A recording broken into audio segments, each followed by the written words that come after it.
ክፈተው በሩን ክፈተው ሰፋ አርገው እንጂ አዲስ ዕቃ መጥቷል ይላል ማክሰንስ ላክዋ ወደ ቼልሲ ሄር ዊ ጎ ተብሏል። አባቴ ኦሬዲ ያለቀለን ነገር ነው እኮ ገባ አይደለ? ማክሰንስ ላክዋ መጥቷል። ቀጣይ ማን ነው ለዋንጫ ተጫወቱ የሚለን? ማነህ? ቀጣይ ለዋንጫው ተዘጋጅታችኋል ወይ? ሰማያዊ ተዘጋጅተሃል ወይ ቀጣይ ለዋንጫ? ምክንያቱም እነዚህን ተጫዋቾች ይዘን አሎንሶን ይዘን ለዋንጫ ካልተጫወትን ማን ምን ለውጥ ነው? በሳምንት አንድ ጨዋታ እየተጫወትን ሊጉን እናስጨንቀዋለን። የእግረሳት ነው የምንሆንበት ለሊጉ። እንዲህ ስል ሰምተኝ ታውቃለህ ወይ? ብሉ እኮ በሚገባ ሰማኝ ነው የምልህ። በሚገባ ሰምቶኛል። ቀጣይ ለዋንጫ ተዘጋጅ። እሰይ ማክሰንስ ላርኳ ወደ ቼልሲ እየተገረፈ በ52 ሚሊዮን ፓውንድ ሂር ዊ ጎ። ቼልሲ ሴንተር ባክ ማስፈረም ችሏል። የፓላሱን ማክሰንስ ላርኳን ማለት ነው በ52 ሚሊዮን ፓውንድ።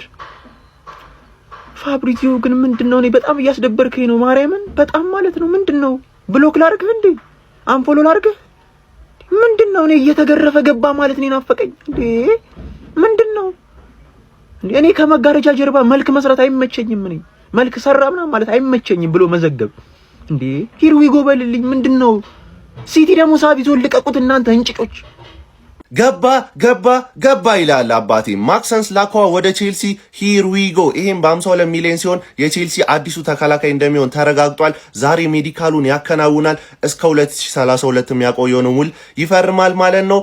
አባቴ ቼልሲ ችግሮቹን እየቀረፈ ነው። ቀጣይ ዓመት እኔም አላቀው ነው። ለማንኛውም ፎሎ እንዳይረሳ። ይመቻችሁ። ቼልሲዎች ቀጣይ ዓመት አደገኛ ዋንጫ ተፎካካሪ ሆኖ ነው የሚመጡት። ለዋንጫ ነው የሚጫወቱት። የመጀመሪያውና ወሳኙ ነገር ዝውውራቸውን ስትመለከቱ ነው ማለት ነው። ዛሬ እንግዲህ ላክዋን በ50 ሚሊዮን ፓውንድ አዘዋውረዋል ማለት ነው። በፊት የነ ሞርጋን ሮጀርስን ተመልክተናል። አሁንም ደግሞ ስማቸው እየተያያዙ ያሉ ተጫዋቾችን ስትመለከቱ ወይም የሚፈልጓቸውን የመሃል ሜዳ ተጫዋች እነ ስኮትን ጨምሮ ቼልሲዎች ቀጣይ ዓመት ለዋንጫ ነው የሚጫወቱት። ከዛ ውጭ ደግሞ ሻቢ አሎንሶ እንዴት ነው የሚጫወት የሚለውን በደንብ አሁን ያወቅን ይመስለኛል። አንደኛ ከሚፈልጋቸው ተጫዋቾች ከዚህ በፊት ጃካን ሲፈልግ ተመልክተናል እና አሌክስ ስኮት አሉ። ከዛ ውጭ ደግሞ ይህን ተጫዋች ስትመለከቱት 3-4-3 የሚጫወት ተጫዋች ነው። ከዚህ በፊት ሻቢ አሎንሶ በሪያል ማድሪድ ቤት ሌላ አይነት ፎርሜሽን አስመልክቶን ነበር። ባየር ሊቨርኩሰን ቤት ደግሞ ዋንጫ የበላበት አሰላለፍ አለ። ኪያን አሰላለፍ በቼልሲ ቤት ከዚህ በኋላ ይዞት እንደሚመጣ ተስፋ አለኝ። እኔ በደንብ እንመለከተዋለን። ይሄ ተጫዋች በፈረንሳይ የመጨረሻ ጨዋታ ፍራንስ ከስፔን በነበረው ጨዋታ በደንብ ስህተቶችን ስናይበት ነበር። ሩጫ ላይ በጣም መዘናጋት፣ ፓሶቹ በጣም እየዘገዩ ነበረ ምናምን ችግር ነበረበት። ነገር ግን በክሪስታል ፓላስ ቤት ጥሩ ቆይታ የነበረው ተጫዋች ነው። አንዱ ለትላን ኦንጎ ላይ ጠፋውም ወደ ራሱን አስከታ። ለማንኛውም ቆንጆ የሚባል ዝውውር ነው። ቼልሲዎች እያሰጉን ነው። ያራዳ ልጆች ሼር፣ ኮፒ ሊንክ፣ ሪፖስት ማድረግ እንዳይረሳ። ይመቻችሁ። በመጨረሻም ማክሰንስ ላክሮዋ ወደ ቼልሲ ሄር ዊ ጎ በ50 ሚሊዮን ፓኬጅ ወደ ቼልሲ ሶስተኛው አስገራሚ ፈራሚ ሆኗል ማለት ነው። ቀጣይ ዓመት ፕሪሚየር ሊጉ በጣም እያስፈራ ነው። አንዳንዶቹ እየመጡ ቼልሲ እንዴት ይበላል ይላል።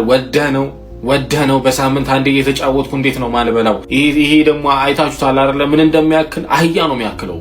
ተከላካይ ላይ እንደዚህ አይነት ተከላካይ ነበር የሚያስፈልገን። የሚገርም ሳይና የቀጣይ ዝውውራችን የሚገርም ሚድፊልደር ነው ተብሎ ነው እየተጠበቀ ያለው። ማን ይመስላችኋል? የቀጣይ ምናስፈርመው ተጫዋች ገምቱ። እኔ ምናልባት እነ ብሩኖ ጉማሬስ ወይም ዲክላን ራይስ ይመስሉኛል። ዲክላን ራይስ አይመስላችሁም? ይመስለኛል። ግን በቁም ነገር ብሩኖ ጉማሬስ ይመጣ ይመስለኛል። እንደዛ ነው። አርሴ 70 ሚሊዮን ምናምን አቅርቧል እየተባለ ነው። ለማንኛውም እስቲ በዚህ ዝውውር ምን ሰማችሁ? ሀሳባችሁን ይመቻችሁ። አስፈሪው ቼልሲ እየመጣ ነው። እመኑኝ፣ ቀጣይ ዓመት ቼልሲ ልትፈሩት ይገባል። ምን አይነት ዝውውር ነው አሁን ያጠናቀቀው ቼልሲ? የክሪስታል ፓላሱን ድንቅ ተከላካይ ማክሰንስ ላክሮዋን በ52 ሚሊዮን ፓውንድ ማስፈረማቸውን አረጋግጧል። ተጫዋቹ ዛሬ ሜዲካል ቴስቱን ወይም የሕክምና ምርመራውን አጠናቆ በይፋ ቼልሲን እንደሚቀላቀል ይጠበቃል። ቼልሲ እጅግ በጣም አስፈሪ አካሄድ እየሄደ ነው። ሀሳብ ያለው ምን ማድረግ እንዳለበት ጠንቅቆ የሚያውቅ ኮች አለው። ዝውውሮቹ ደግሞ በጣም አስፈሪ ናቸው። ቼልሲን ልንጠብቀው ይገባል። በቀጣይ ዓመት እንደዚህ አይነት ታማኝነት ያላቸውና ፈጣን የዝውውር ዜናዎች እንዲደርሳችሁ ፎሎ ማድረጋችሁን አትርሱ።